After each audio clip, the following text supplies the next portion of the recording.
नमस्कार, good morning. स्वागत है आप सभी का। आप देख रहे हैं टीवी 9 भारतवर्ष। मैं हूं खबरों में आपके साथ अंजलि। दिन के पहले बुलेटिन की शुरुआत करने जा रहे हैं। सबसे पहले बड़ी खबर आपको बता दें, यूएस पर रूसी न्यूक्लियर सबमरीन का खतरा। फिर से मायामी पहुंची रूस की कजान सबमरीन। कल ही हवाना से रवाना हुई थी सबमरीन। 12 जून को भी यूएस के करीब थी रूसी सबमरीन। 12 जून को रूस ने परमाणु ड्रिल भी की थी।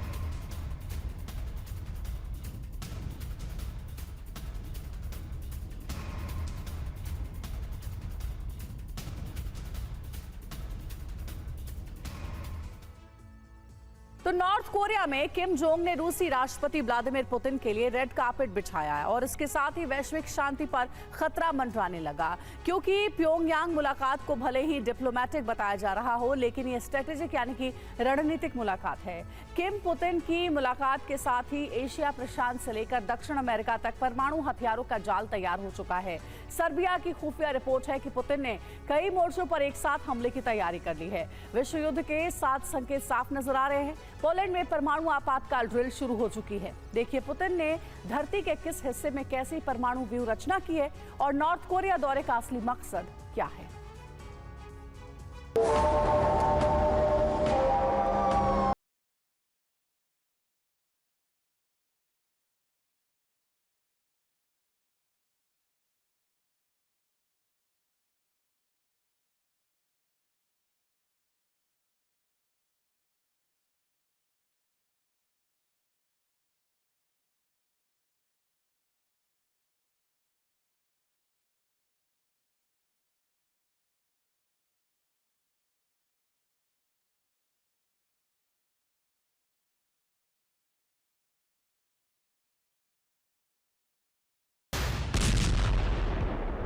18 जून की रात प्योंगयांग के रनवे पर इल्यूशन 96 ने टचडाउन किया।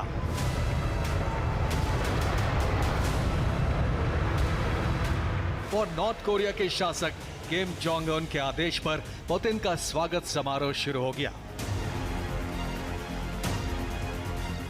रनवे पर रेड कार्पेट बिछाई गई। एयरपोर्ट पर किम जोंग उन पहले से पुतिन के इंतजार में खड़े थे। कुछ ही मिनट बाद आत्मविश्वास से भरे पुतिन IL-96 से उतरे और किम जोंग ने हाथ मिलाकर स्वागत किया।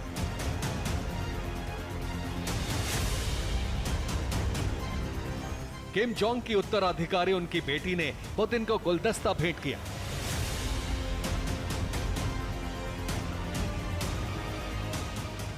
इसके बाद Democratic People's Republic of Korea की सेना ने पुतिन को गार्ड ऑनर दिया। प्योंगयांग के इस भव्य स्वागत समारोह पर पूरे यूरोप और अमेरिका की नजर टिकी है।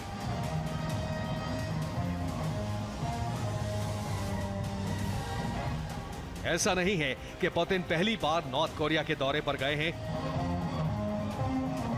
साल 2000 में भी रूस के नए नए राष्ट्रपति बने पुतिन ने नॉर्थ कोरिया का दौरा किया था और तब किम जोंग उन के पिता किम जोंग इल ने पुतिन का स्वागत किया था।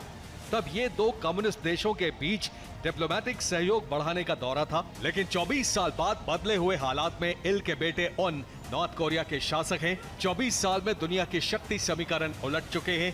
अब पुतिन शक्ति हासिल करने के लिए प्योंगयांग पहुंचे हैं।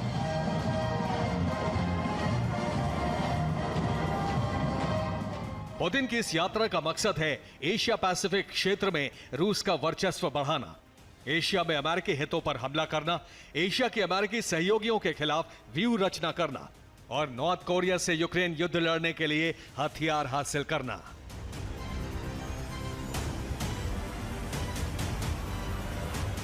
यूरोप और अमेरिका के रक्षा विशेषज्ञ आशंका जता रहे हैं कि प्योंगयांग का भव्य समारोह यूरोप और अमेरिका के विनाश का आधार बनने वाला है और पुतिन इसके संकेत भी दे चुके हैं।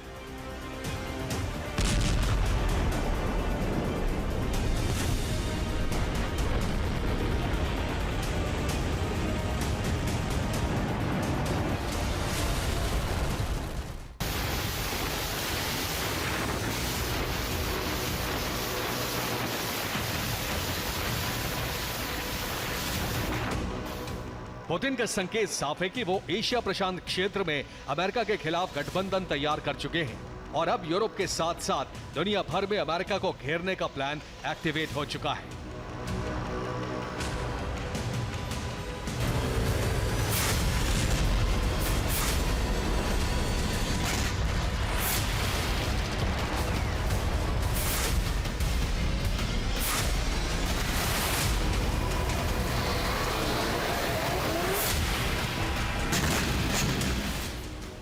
रूस के उप विदेश मंत्री सरगेई ryabkov ने इसकी पहली झलक दुनिया के सामने रख दी है। रूस के उप विदेश मंत्री ने कहा है कि दुनिया भर में रूस के सहयोगी देशों से लॉन्ग रेंज परमाणु मिसाइलें तैनात करने पर चर्चा चल रही है। खासकर एशिया और दक्षिण अमेरिका में रूसी परमाणु मिसाइलें जल्द तैनात हो सकती हैं।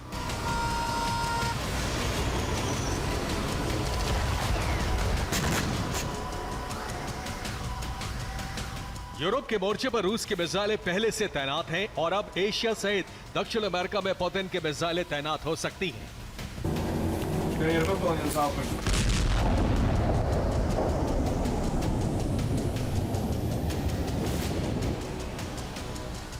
एशिया में रूस के मिसाइलों का पहला ठिकाना ईरान हो सकता है। ईरान से रूस इजराइल पर खतरा बढ़ा सकता है। इसके अलावा नॉर्थ कोरिया में मिसाइलें तैनात हो सकती हैं और यहां से जापान, दक्षिण कोरिया और अमेरिका के गुआम बेस तक मिनटों में मिसाइलें पहुंच सकती हैं।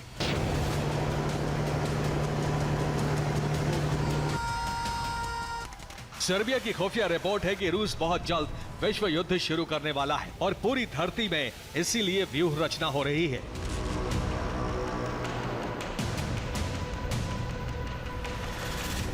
सर्बिया के राष्ट्रपति अलेक्जेंडर वुसिक ने कहा है कि पश्चिमी देशों और रूस के बीच तनाव ऑल आउट वॉर में बदलने वाला है। अगले 90 दिनों में रूस नेटो पर हमला कर सकता है। इससे विश्व युद्ध शुरू हो जाएगा। जंग में यूरोप के 1.5 करोड़ से ज्यादा लोग मारे जा सकते हैं।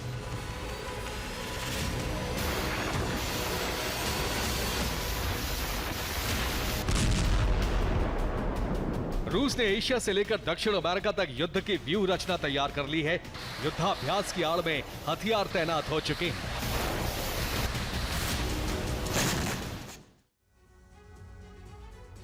इस वक्त धरती पर कई जगह युद्धाभ्यास हो रहे हैं और नाटो सहित रूस बड़ी जंग की तैयारी में है। बाल्टिक सागर में नाटो सेनाएं वॉल्टॉप्स युद्धाभ्यास में जुटी हुई हैं। बाल्टिक में 20 नाटो देशों की वॉर ड्रिल जारी है। इसमें 20 देशों के 9000 सैनिक शामिल हैं। माइन हटाने, सबमरीन तलाश करने का अभ्यास चल रहा है। भूमध्य सागर में रूस और मिस्र की नेवी एक्सरसाइज कर रही है। दोनों देशों के 8 युद्धपोत मिसाइलें बरसा रहे हैं। दोनों सेनाएं मिलकर नाटो के मॉक टारगेट पर हमले कर रही है।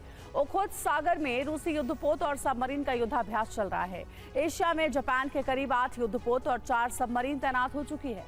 रूसी सेना के 3000 से ज्यादा जवान शामिल इस ड्रिल में हैं और जापान सागर में रूस के 40 युद्धपोत एक्सरसाइज कर रहे हैं। इसमें रूसी सेना के 20 फाइटर जेट और हेलीकॉप्टर भी शामिल है। ये युद्धाभ्यास 18 से 28 जून तक चलेगा। माना जा रहा है कि चीन की सेना भी इसमें शामिल हो सकती है। इस युद्धाभ्यास से दक्षिण कोरिया और जापान पर खतरा मंडरा रहा है। क्यूबा के हवाना में रूस का 5 दिन का युद्धाभ्यास खत्म हो चुका है। रूसी सबमरीन और युद्धपोत यूएस से 105 किलोमीटर दूर मिसाइलें बरसा रहे थे। 18 जून को इस नेवी ड्रिल का आखिरी दिन था। अमेरिका ने भी गुआंतानामो बे में सबमरीन तैनात कर दी है। हवाना में रूसी सबमरीन के पहुंचने से यूएस अलर्ट पर है। रूस की सबमरीन 5 दिन तक हवाना के पास मौजूद रही है।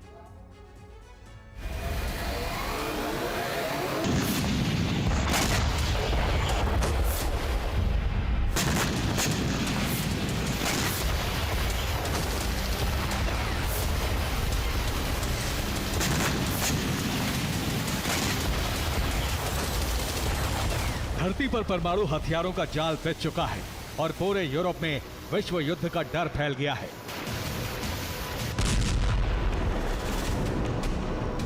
सर्बिया के राष्ट्रपति वुसिक ने कहा है कि पुतिन की न्यूक्लियर वार्निंग को कम आंककर यूरोप के देश आत्मघाती गलती कर रहे हैं।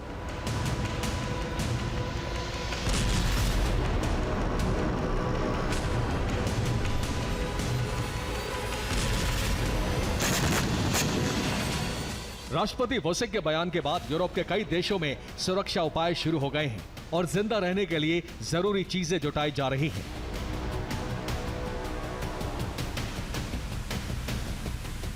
सर्बिया में लोगों ने तेल, खाने पीने के सामान का स्टोरेज शुरू कर दिया है। सर्बिया में लोग जीवन रक्षक दवाइयां, एंटी रेडिएशन दवाइयां खरीद रहे हैं। पानी के बड़े बड़े कैन खरीद कर स्टोर किए जा रहे हैं। इसके साथ ही पोलैंड भी हाई अलर्ट पर है।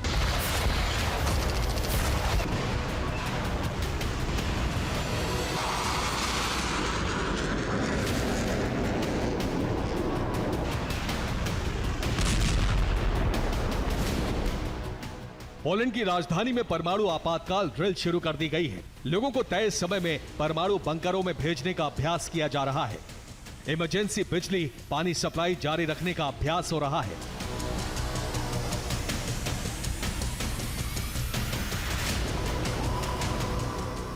पुतिन और किम का गठबंधन होते ही यूरोप ने आत्मरक्षा की सभी तैयारियां कर ली हैं। ये संकेत है कि परमाणु खतरे से धरती अब ज्यादा दूर नहीं है।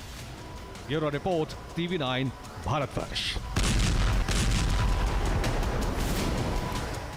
और एक बड़ी खबर है, हिजबुल्लाह के ठिकानों पर आईडीएफ की एयर स्ट्राइक हुई है। दक्षिणी लेबनान के अल कयाम इलाके में अटैक। आईडीएफ के हवाई हमले में हिजबुल्लाह के ठिकाने तबाह हुए हैं।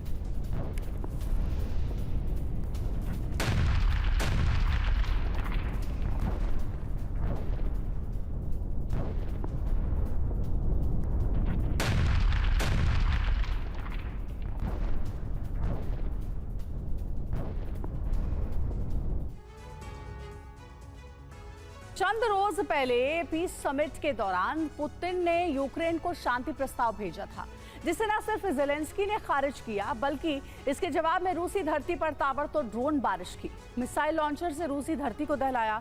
बस इसी बात से पुतिन भड़के हुए हैं। दावा किया जा रहा है कि अब रूसी राष्ट्रपति का अगला टारगेट सिर्फ यूक्रेन की तबाही नहीं, बल्कि उसे टुकड़ों में बांटने का है। और इसके लिए पुतिन ने जबरदस्त अटैक प्लान तैयार किया है, जिसका आगाज तो यूक्रेन के हथियार रूट के खात्मे से होगा, मगर अंत में यूक्रेन के खंड खंड होने से होगा। आखिर कैसे, देखिए खास रिपोर्ट।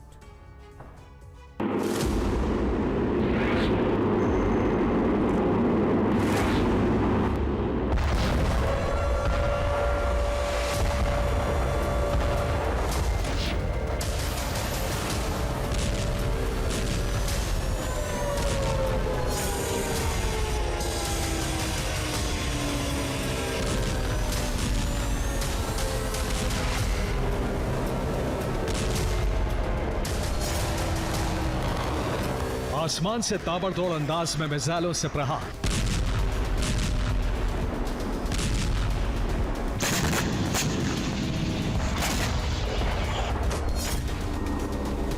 कहीं ड्रोन के जरिए विस्फोटक कोहराम,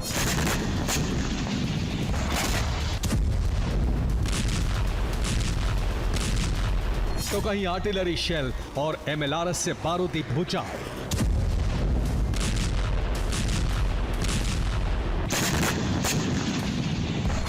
बीती रात रूसी धरती पर यूक्रेन ने नॉन स्टॉप हमले किए। पश्चिमी रूस के कई बड़े शहरों और प्रांतों पर ज़ेलेंस्की ब्रिगेड का बारूदी प्रकोप देखने को मिला।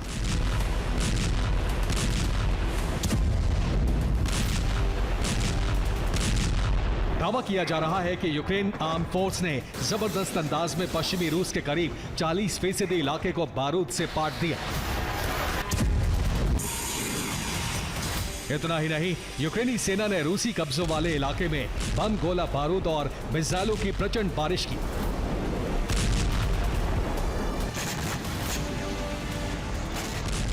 हैरान करने वाली बात यह है कि यूक्रेनी सेना ने अजोव सागर से सटे रूस के रोस्टोव रीजन में मौजूद सबसे बड़े पेट्रोलियम प्लांट पर ड्रोन हमला किया।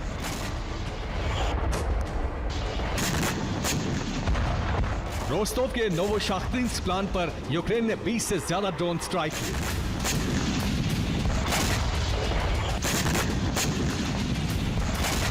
यूक्रेन ने रूसी सरजमी को दहलाकर अपना प्रतिशोध तो पूरा कर लिया, लेकिन अब बारी पुतिन के बारूदी इंतकाम की है, जिसका आगाज तो यूक्रेन की तबाही से होगा। लेकिन अंत यूक्रेन के 2 टुकड़ों में बंटने से होगा।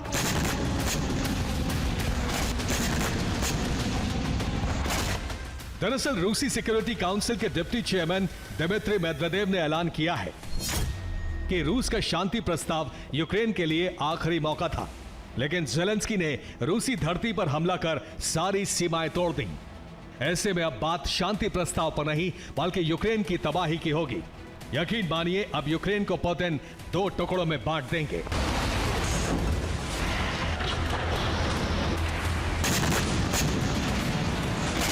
चंद रोज पहले ही पुतिन ने रूस यूक्रेन जंग खत्म करने को लेकर एक सशर्त शांति प्रस्ताव रखा। इस प्रस्ताव में सबसे अहम बात यह थी कि यूक्रेन के जिन इलाकों पर रूसी सेना का कब्जा है, यूक्रेन उसे छोड़ दे, वहां से अपनी सेना हटा ले। मगर ज़ेलेंस्की ने पुतिन के शांति प्रस्ताव को न सिर्फ खारिज किया बल्कि इसके जवाब में रूसी धरती पर ताबड़तोड़ हमले कर दिए।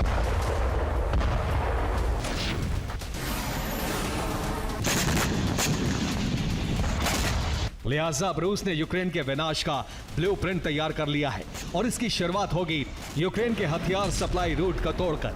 आखिर कैसे, ये भी जान लीजिए। वेस्ट के हथियार रूट का सबसे बड़ा एंट्री पॉइंट पोलैंड की राजधानी वॉर्सो है, जहां से हथियार यूक्रेन के बॉर्डर तक पहुंचते हैं। ऐसे में अब पुतिन के टारगेट पर यूक्रेन के वो हाईवे हैं जिनसे हथियार यूक्रेन के कोने कोने में भेजे जाते हैं। सबसे पहले बात यूक्रेन के हाईवे M09 की, जो वॉर्सो से लवीव तक बना हुआ है। दरअसल वॉर्सो से यूक्रेन बॉर्डर तक हथियार लाए जाते हैं और फिर इसे M09 हाईवे से लवीव तक भेजा जाता है। ऐसे में पुतिन का पहला मकसद इसी हाईवे को तबाह करने का है। दूसरा हाईवे M12 है, जो लवीव से सेंट्रल यूक्रेन तक मौजूद है। हाईवे M12 से हथियारों की खेप लवीव के हथियार डिपो से सेंट्रल यूक्रेन के तमाम इलाकों में पहुंचाई जाती है। ऐसे में इस हाईवे को रूस जल्द से जल्द तबाह करने की कोशिश करेगा। तीसरा हाईवे M04 है, जो सेंट्रल यूक्रेन से डोनेट्स्क के बीच बनाया गया है। दावा है कि इस हाईवे के जरिए यूक्रेनी डिफेंस पश्चिमी देशों से मिले हथियारों को डोनेट्स्क रीजन तक पहुंचाता है, जो रूस से सटा हुआ है। फिलहाल इस पर रूसी सेना का कब्जा भी है। अब बात हाईवे M05 की, जो यूक्रेन की राजधानी कीव से ओडेसा रीजन के बीच मौजूद है। ओडेसा यूक्रेन का तटीय इलाका है, ब्लैक सी के पास मौजूद है। यहीं से यूक्रेन क्रीमिया पर अटैक करता है। ऐसे में इस हथियार रूट को तबाह करना भी रूस के लिए बेहद जरूरी है। राजधानी कीव से हाईवे M03 डोनेट्स्क रीजन के डोब्जांस्की इलाके तक जाता है। डोब्जांस्की यूक्रेन का सरहदी इलाका है। ये रूसी बॉर्डर के काफी नजदीक मौजूद है। पश्चिमी यूक्रेन के वोलिन रीजन से दक्षिण यूक्रेन के चेनिवित्सी तक हाईवे M19 बनाया गया है। दावा किया जाता है कि सीक्रेट रूट के जरिए पोलैंड से हथियार वोलिन प्रांत तक पहुंचाए जाते हैं और फिर हाईवे M19 के जरिए ये वेपन चेनिवित्सी तक भेजे जाते हैं।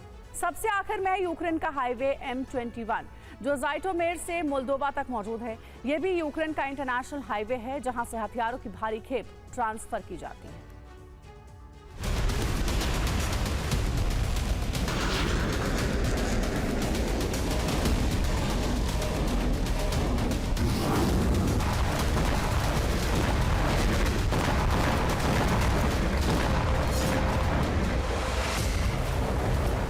यकीनन जंग सिर्फ जज्बे से नहीं बल्कि हथियारों से लड़ी और जीती जाती है।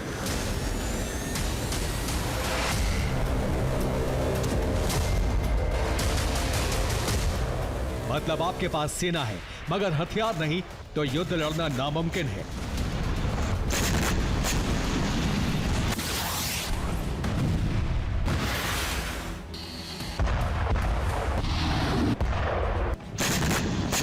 और शायद पुतिन यही वेपन क्राइसिस यूक्रेन के लिए खड़ा करने की तैयारी में है।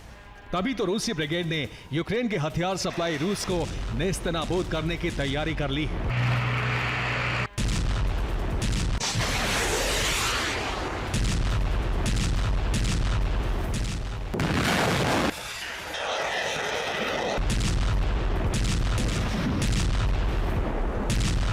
दावा किया जा रहा है कि यूक्रेन के वेपन रूट पर डबल फ्रंट से प्रहार होगा।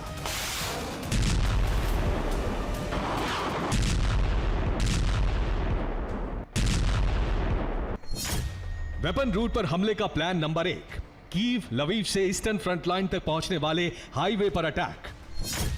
वेपन रूट पर हमले का प्लान नंबर 2, पश्चिमी यूक्रेन के हथियार गोदाम, शहर और बड़े हाईवे पर हमला।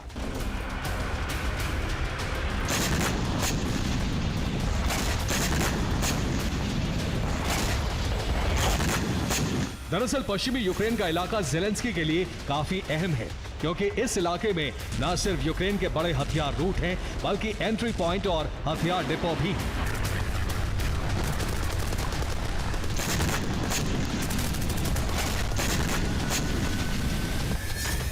पश्चिमी यूक्रेन का इवानो-फ्रांकिव्स्क रीजन हथियारों का एंट्री पॉइंट है। इवानो-फ्रांकिव्स्क में यूक्रेनी फोर्स का सबसे बड़ा हथियार गोदाम भी है। वहीं लवीव और टेर्नोपिल में भी यूक्रेनी ब्रिगेड का वेपन डिपो मौजूद है। चेर्वोनोरहद, वोलोदिमीर और लुत्स्क में यूक्रेन ने वेपन स्टोरेज बना रखा है। पोलैंड से आने वाले हथियारों को इन्हीं 3 लोकेशन पर स्टोर किया जाता है।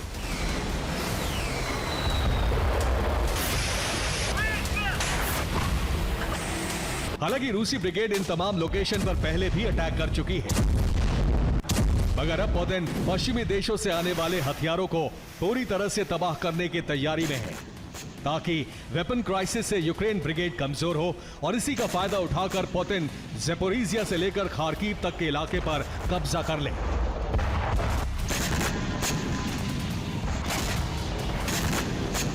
और फिर शांति प्रस्ताव की पेशकश कर यूक्रेन को 2 हिस्सों में बांट सके।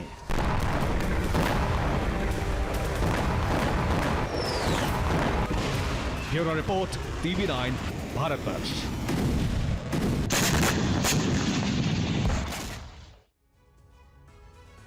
रूस यूक्रेन जंग का प्रचंड फेज शुरू हो चुका है, जो पहले ज्यादा विध्वंसक और विस्फोटक होने वाला है, क्योंकि इस चरण में न सिर्फ विनाशक हथियारों को तैयार किया जा रहा है, बल्कि इसके साथ साथ उन्हें जंग में झोंकने का ब्लूप्रिंट भी रेडी है। आखिर कौन कौन से वो हथियार जिनकी अब जंग में आहुति दी जाएगी, देखिए इस रिपोर्ट में।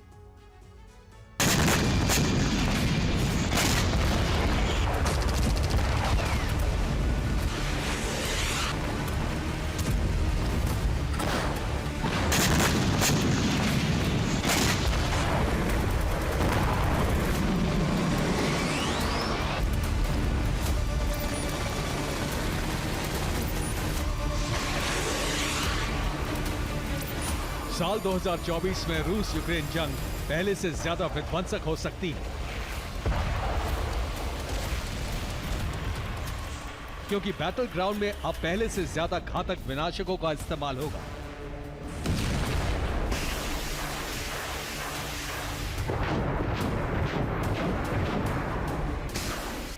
जंग में सिर्फ बम, गोला बारूद ही नहीं, बल्कि तेज रफ्तार और विस्फोटक प्रहार करने वाले वेपन्स भी प्रचंड तबाही मचाएंगे।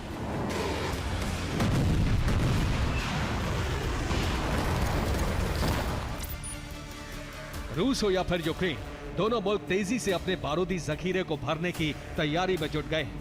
वॉरजोन से जो ताजा अपडेट सामने आया है, उसके मुताबिक जल्दी यूक्रेन डिफेंस के खेमे में एक ऐसा विनाशक शामिल होगा जो बारूद नहीं बल्कि विस्फोटक ड्रोन उगलेगा, वो भी ताबड़तोड़ अंदाज में।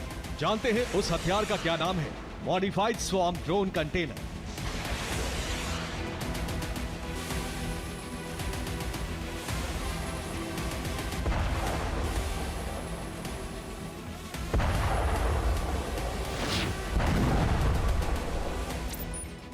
दरअसल जर्मनी की एक डिफेंस कंपनी कंटेनर की तरह दिखने वाले एक लॉन्चर सिस्टम को तैयार कर रही है, जिसमें से रॉकेट या फिर गोले नहीं बल्कि दर्जनों ड्रोन निकलेंगे। इस हथियार को लेकर अब तक जो जानकारी सामने आई है, उसके मुताबिक मॉडिफाइड स्वॉर्म ड्रोन कंटेनर में 126 शेल होंगे। एक बार में 3 ड्रोन शेल कंटेनर से दागे जाएंगे, यानी कंटेनर से कुल 42 राउंड ड्रोन फायर होंगे। स्वॉर्म ड्रोन कंटेनर ट्रक के जरिए मूवमेंट भी करेगा। वैसे भी यूक्रेनी ड्रोन ने रूसी इलाकों में भूचाल ला रखा है। ऐसे में German made swarm drone container Ukraine के लिए गेम चेंजर साबित हो सकता है।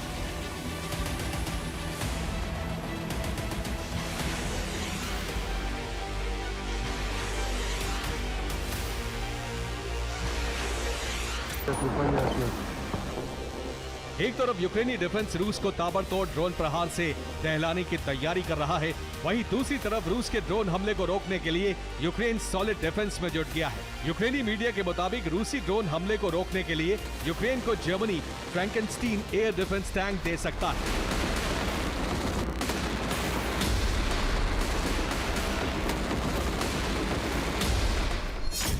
फ्रैंकेनस्टीन को जर्मन कंपनी रेहिनमेटॉल कंपनी ने डिजाइन किया है। इस पर 35 mm ऑटोमेटिक कैनन लगी है। ये ड्रोन पर हमला करने के लिए डिजाइन किया गया है। एयर डिफेंस को लेपर्ड 1 टैंक के ढांचे पर डिजाइन किया गया है। लेपर्ड 1 टैंक जर्मन सेना रिटायर कर चुकी है। अगर यूक्रेन को यह हथियार मिला तो उसकी ताकत में इजाफा तय है। हालांकि पुतिन ने भी यूक्रेन पर पलटवार करने के लिए नया बारूदी उड़न दस्ता तैयार किया है, जिसका नाम है रुजाक एस ड्रोन।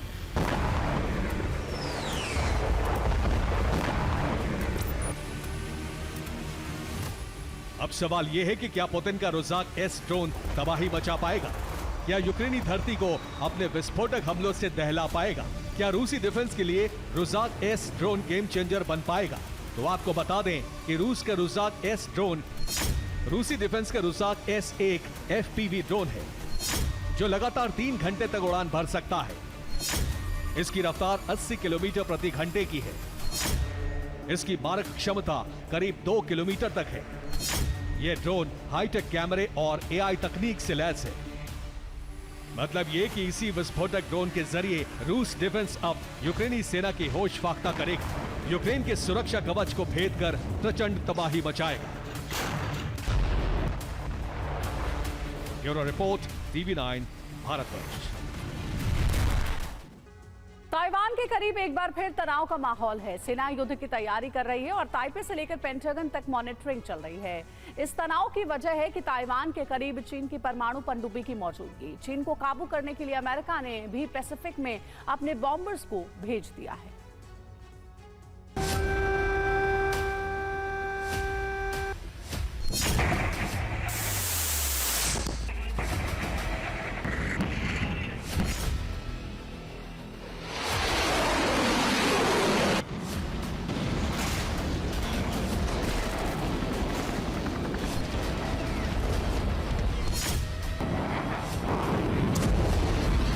टारगेट पर एक छोटा सा देश, लेकिन तैयारी सुपर पावर से भिड़ने की।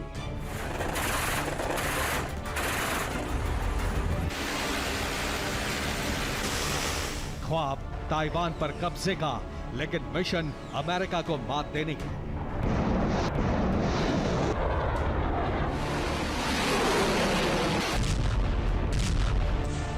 यूक्रेन पर रूस के अटैक ने हौसला दिया और अब रूस की हर कामयाबी के साथ जिनपिंग की बेसब्री बढ़ती जा रही है।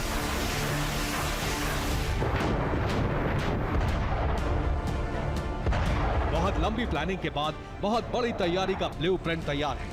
तबाही की नई इबारत लिखने के लिए सिर्फ लाल सेना के जवान ही नहीं, बल्कि हथियारों का बहुत बड़ा जखीरा तैयार है।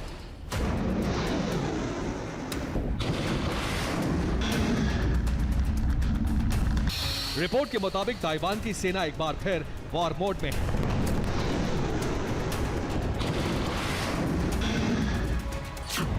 क्योंकि चीन की एक परमाणु पनडुब्बी ताइवान के करीब पहुंची। मंगलवार को पनडुब्बी अचानक समुद्र की सतह पर आई। इसके बाद से ताइवान की तीनों सेनाओं को युद्ध के लिए तैयार रहने को कहा गया है। चीन के कई युद्धपोत और परमाणु पनडुब्बी के ताइवान स्ट्रेट तक पहुंचने की खबर पेंटागन को भी दे दी गई है।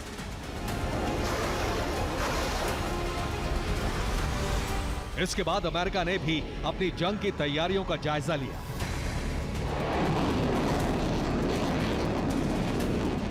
पैसिफिक के ऊपर अमेरिका के बॉम्बर्स ने उड़ान भरी। इनके साथ साथ अमेरिका के F-22 और F-35 जैसे आधुनिक लड़ाकू विमान भी थे। अमेरिकी एक्सपर्ट्स के मुताबिक अमेरिका इजराइल लेबनान युद्ध में उलझने वाला है। यूक्रेन पर भी हमले की रफ्तार और तेज होने वाली है। नॉर्थ कोरिया भी साउथ कोरिया पर हमला कर सकता है। चीन ने भी इसी दौर में ताइवान पर हमले की प्लानिंग तैयार की है। वॉर विशेषज्ञों के मुताबिक रूस, चीन, ईरान, नॉर्थ कोरिया जैसे देश भले ही अभी एक दिखाई दे रहे हैं, लेकिन ये सभी अपने अपने मतलबों की वजह से एक दूसरे से जुड़े हैं।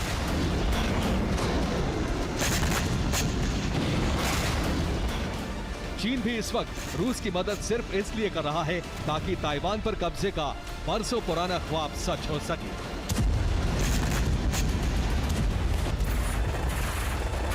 फिलहाल चीन ताइवान की घेराबंदी कर रहा है और हमले की तैयारी में है। चीन जानता है कि ताइवान पर हमला होते ही जापान में तैनात अमेरिकी नेवी मदद के लिए आगे बढ़ेगी। जापान की नेवी भी ताइवान की मदद करने के लिए तैयार है। इसके अलावा चीन की सेना का मुकाबला अमेरिकी लड़ाकू विमानों से भी होगा। यही वजह है कि ताइवान भले ही चीन के सामने बहुत छोटा है, लेकिन चीन को तैयारी अमेरिका जैसे देश से निपटने की करनी पड़ रही है।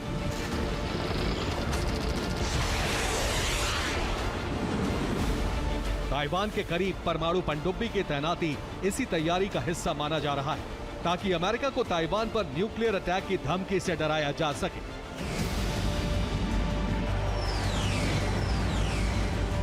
अमेरिका के एक्सपर्ट्स के मुताबिक ताइवान पर अटैक के लिए चीन जितनी देर कर रहा है, हमला उतना ही घातक होने वाला है।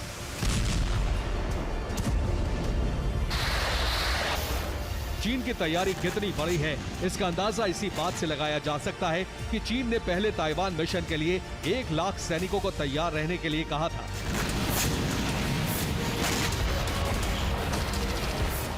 लेकिन अमेरिका, जापान और क्वाड की सख्ती की वजह से चीन ने इसे 10 गुना बढ़ा दिया है, यानी मिशन में अब 10 लाख सैनिक होंगे।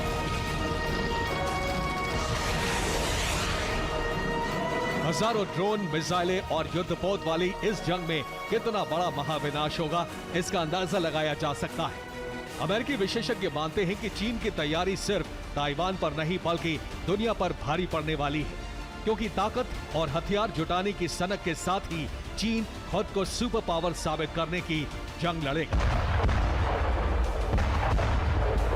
Bureau report, TV9, Bharatvarsh. और एक बड़ी खबर इस बीच आ रही है। दक्षिणी लेबनान में इजरायल की ड्रोन स्ट्राइक हुई है। हिजबुल्लाह लड़ाकों की कार पर ड्रोन से हमला हुआ।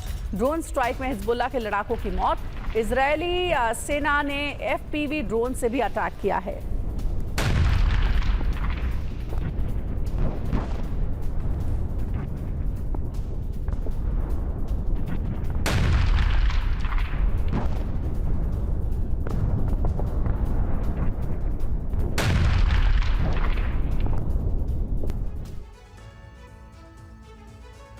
गाजा जंग के जिस विस्तार की आशंका थी वो सच साबित होने जा रही है। इजरायल में लेबनान पर हमले के फैसले पर मुहर लग चुकी है। इजरायली सेना गाजा में ऑपरेशन के बीच अब एक नया युद्ध लड़ने को तैयार है। इजरायल का यह मिशन हिजबुल्लाह के खिलाफ होगा। लेबनान से लगातार हमले के बाद इजरायल ने यह फैसला लिया है। हालांकि ये युद्ध लेबनान तक ही सीमित नहीं रहेगा, क्योंकि हिजबुल्लाह पर हमले की शुरुआत होते ही हूती और दूसरे प्रॉक्सी संगठनों का हमला भी तेज हो जाएगा। इस बीच हिजबुल्लाह ने एक ड्रोन फुटेज जारी करके इजरायल में बहुत बड़ा विध्वंस करने की धमकी दी है।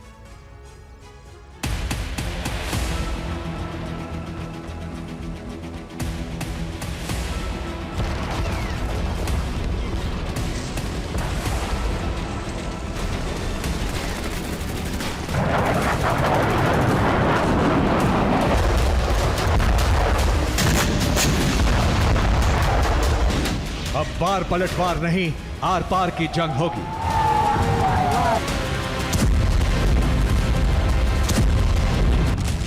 अब सिर्फ हिजबुल्लाह के ठिकाने नहीं, संपूर्ण लेबनान भस्म होगा।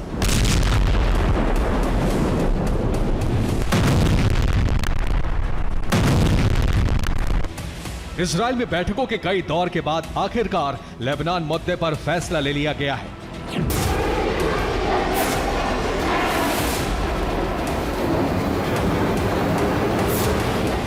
इजरायल ने जंग के नए मोर्चे पर युद्ध लड़ने का फैसला ले लिया है।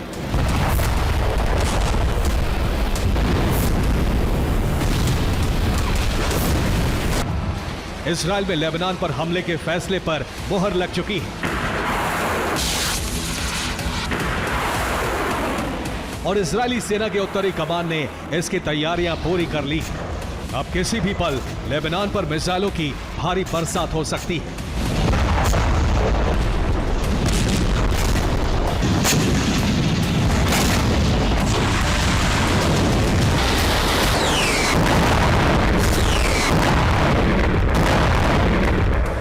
तैयारी सिर्फ इजरायल की तरफ से नहीं बल्कि दूसरी तरफ से भी हो रही है। इजरायल पर 2 मोर्चों से प्रहार की तैयारी है।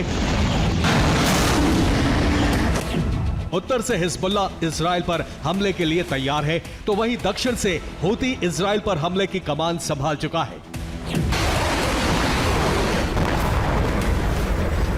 यानी सिर्फ उत्तर नहीं बल्कि इजरायल को दक्षिण में भी बड़ी चुनौती का सामना करना होगा।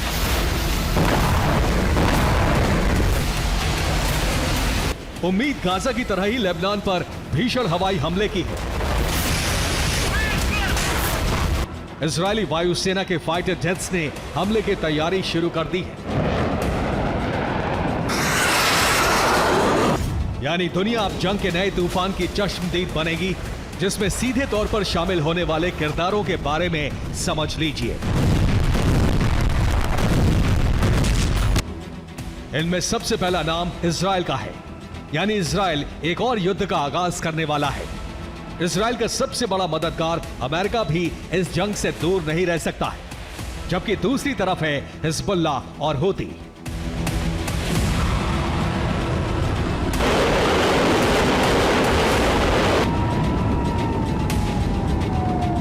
इजराइल भले ही लेबनान पर गाजा की तरह हमला करे और मिशन भी हमास की तरह हिजबुल्लाह जैसे एक संगठन के खिलाफ हो, लेकिन ये युद्ध एक महायुद्ध की वजह बन सकता है।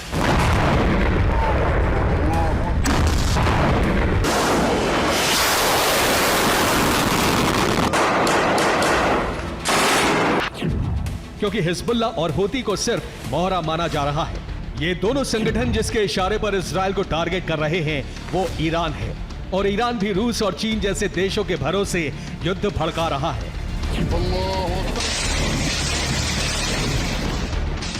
अब आप अंदाजा लगा सकते हैं कि लेबनान से युद्ध शुरू होते ही दुनिया में किस कदर एक बड़े वॉर का काउंटडाउन शुरू होने वाला है,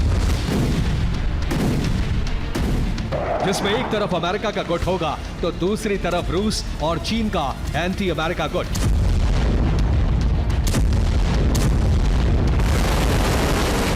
ईरान और रूस जैसे देशों की मदद से हिजबुल्लाह को कितना ताकतवर बनाया जा चुका है, इसका सबूत भी सामने आया है।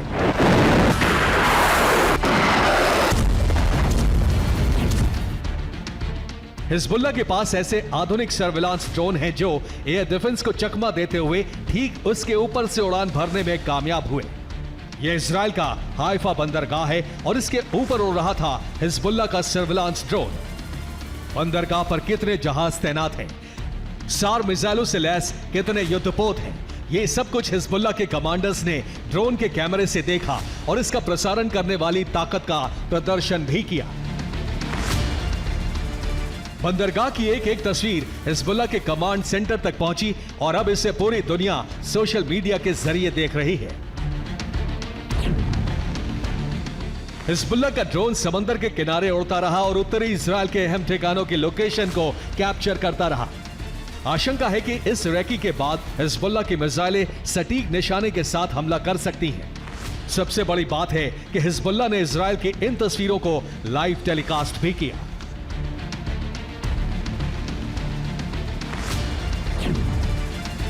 अब हैरान करने वाली ये तस्वीर देखिए, ये हाइफा का एयरबेस है। यहां आयरन डोम डिफेंस सिस्टम की तैनाती है, लेकिन ड्रोन एयरबेस के ऊपर से भी गुजरा और इजराइल को भनक तक नहीं लगी। यह इजराइल के सिक्योरिटी सिस्टम पर गंभीर सवाल उठाता है।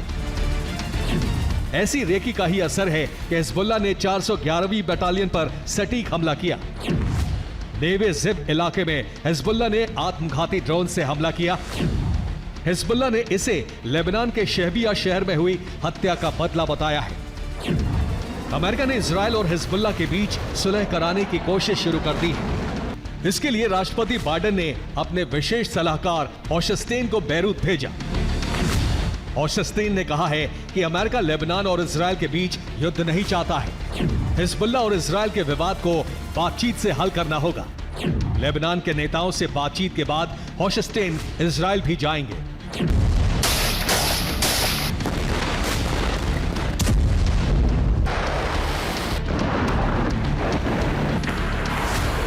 एक तरफ अमेरिका जंग टालने की कोशिश कर रहा है तो दूसरी तरफ इजराइल की ताकत भी बढ़ा रहा है। इजराइल नेवी को रविवार को अमेरिका से दूसरा लैंडिंग क्राफ्ट मिल गया। अमेरिका का यह जहाज इजराइल के हाइफा बंदरगाह पर पहुंच गया। USA INS Komemiyut. इससे पहले अमेरिका ने इजराइल को अक्टूबर में आईएनएस नेशॉन भेजा था। यही वजह है कि हाइफा के ऊपर हिजबुल्लाह के ड्रोन के आने की खबर ने अमेरिका को चौकन्ना कर दिया है। पेंटागन के अधिकारियों ने इजराइल को हवाई सुरक्षा की समीक्षा करने के लिए कहा है।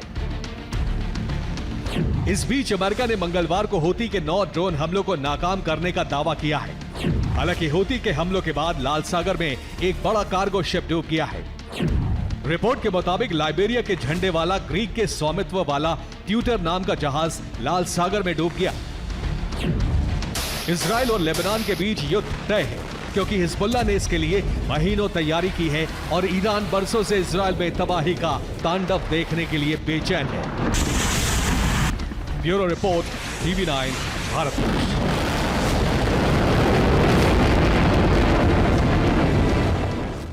रूसी राष्ट्रपति व्लादिमीर पुतिन की हत्या का षड्यंत्र लंबे समय से रचा जा रहा है। कई बार ऐसी खबरें आई हैं जब यह कहा गया है कि पुतिन की हत्या के लिए कई विदेशी और रूस के डबल एजेंट भेजे गए हैं। नॉर्थ कोरिया की यात्रा से पहले भी पुतिन की हत्या की साजिश के संकेत मिले हैं और इस बार पुतिन के विशेष विमान को क्रैश करने की खुफिया रिपोर्ट मिली।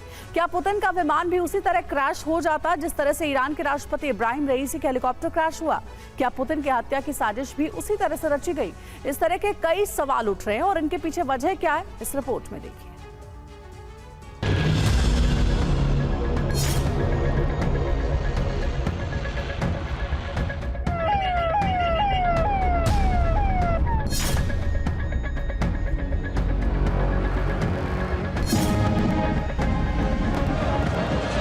यूक्रेन युद्ध शुरू होने के बाद से रूस के राष्ट्रपति पुतिन का यह 18वां विदेश दौरा है।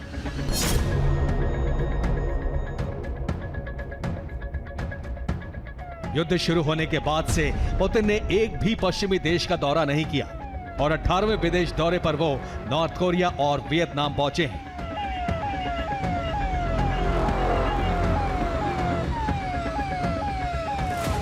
पुतिन ने सुरक्षा कारणों से एक भी ऐसे देश का दौरा नहीं किया है जो अमेरिका का सहयोगी है या अमेरिका जिसे पुतिन की गिरफ्तारी के लिए मजबूर कर सकता हो।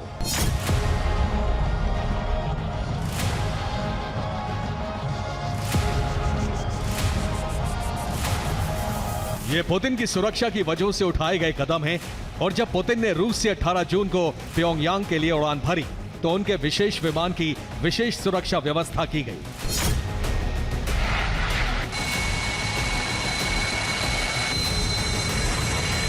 पुतिन के विशेष विमान के साथ सुरक्षा के लिए साथ में सुखोई 34 ने उड़ान भरी।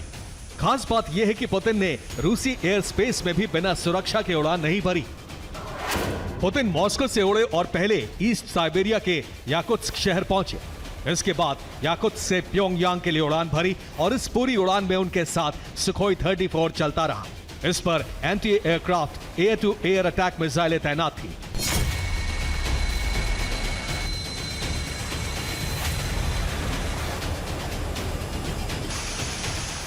पुतिन के लिए यह विशेष सुरक्षा खास तौर पर की गई।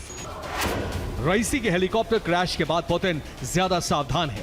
पुतिन के विशेष विमान पर हैक अटैक होने का खतरा जताया गया था।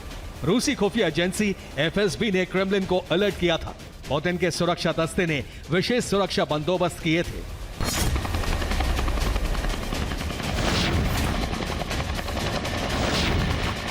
रूस के मजबूत सहयोगी ईरान के राष्ट्रपति का हेलीकॉप्टर रहस्यमयी हालात में 19 मई को अजरबैजान की सीमा के पास क्रैश हुआ और आज तक ये नहीं पता लगा कि ये साजिश थी या दुर्घटना।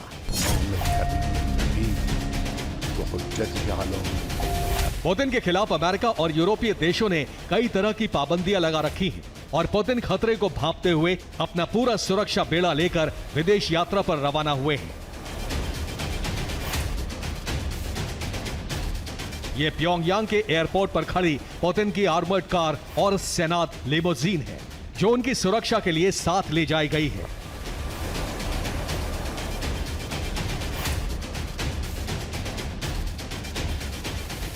किम ने भी पुतिन की यात्रा के लिए वही fully armoured Russian made 4.4 litre twin turbo hybrid V8 engine और सेनात लिमोजीन तैनात की जो पुतिन ने उनको उपहार में दी थी।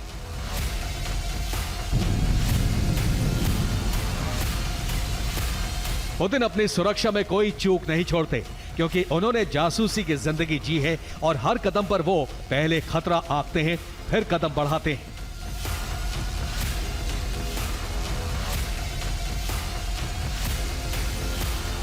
रूसी राष्ट्रपति व्लादिमीर पुतिन की जिंदगी में कुछ भी तत्काल नहीं होता।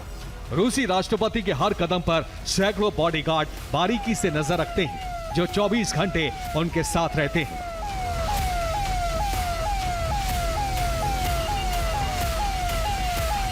पुतिन की सुरक्षा में रूसी राष्ट्रपति सुरक्षा सेवा के जवान रहते हैं।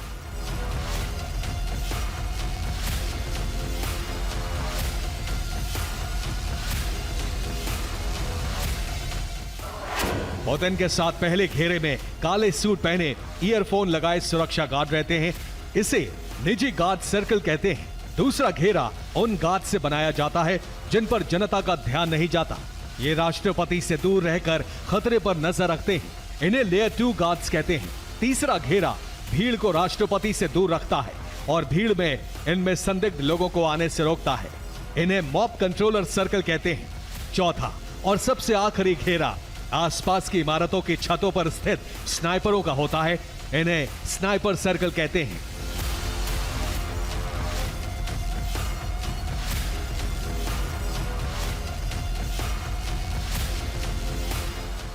नॉर्थ कोरिया की यात्रा में ये हर कदम पुतिन के साथ हैं और पुतिन के विशेष आर्मर्ड कार के पास भी मौजूद है। और इस लिमोजीन की बॉडी स्टील, एल्यूमिनियम, टाइटेनियम और सेरेमिक से बनाई गई है। इस कार के दरवाजे 8 इंच मोटे स्टील से बने होते हैं जो किसी भी तरह के केमिकल हमले से पूरी तरह सुरक्षित रहते हैं। कार की खिड़कियां पॉलीकार्बोनेट से बने 5 लेयर वाले बुलेट प्रूफ शीशों से तैयार की जाती है। इस कार के टायर कभी पंक्चर नहीं होते और न ही हमले के बाद इसकी रफ्तार में कोई कमी आती है। कार के बूट यानी डिक्की में fire fighting system, smoke screen लगा होता है। कार पर बारूदी सुरंग, आरपीजी हमले का असर नहीं होता। कार के बोनट के आगे नाइट विजन कैमरा और ग्रेनेड लॉन्चर लगे होते हैं।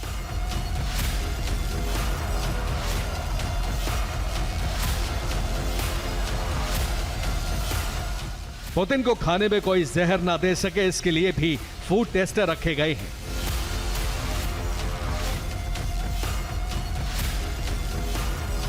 हत्या का षड्यंत्र रखने वाले भी जानते हैं कि पुतिन के सुरक्षा घेरे को भेदना बहुत मुश्किल है। Bureau report, TV9, Bharatvarsh.